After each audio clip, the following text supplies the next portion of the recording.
Hello guys.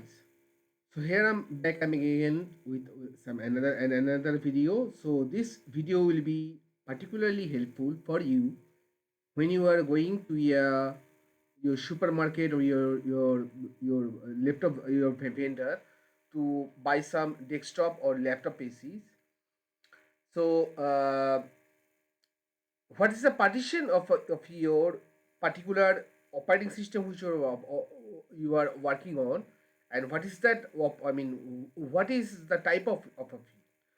So you can simply write window R and type DFRGY. So that's stands for disk fragment graphical user interface. That's the short for DFRGY, and hit enter.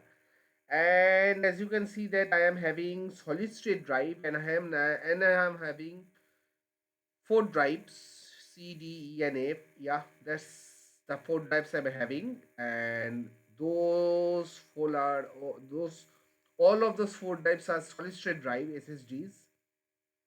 So this is a pretty handy tool. So whenever you are going to going in for a purchasing in for going in for to purchase a laptop, make sure that you can just check in whether it is a hard disk or it is a solid state drive, what is the storage medium, what that particular or what is the storage medium that particular media device is using, that particular system is using.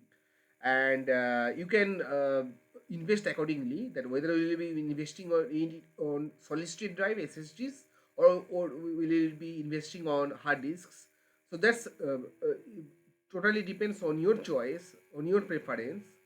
But this is a handy tool. So before ending the video, I will again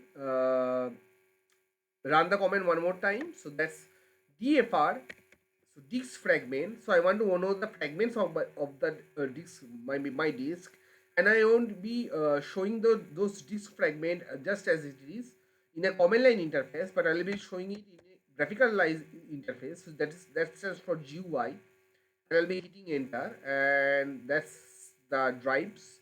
And here you can make a lot of changes, like you can click on optimize, and maybe so it's streamed. I don't know what it does. So okay, trimmed. Okay, fine. You can change setting, and you can do run on a schedule test weekly, and maybe something like that. So that's all for this short video. Thank you guys, and happy coding.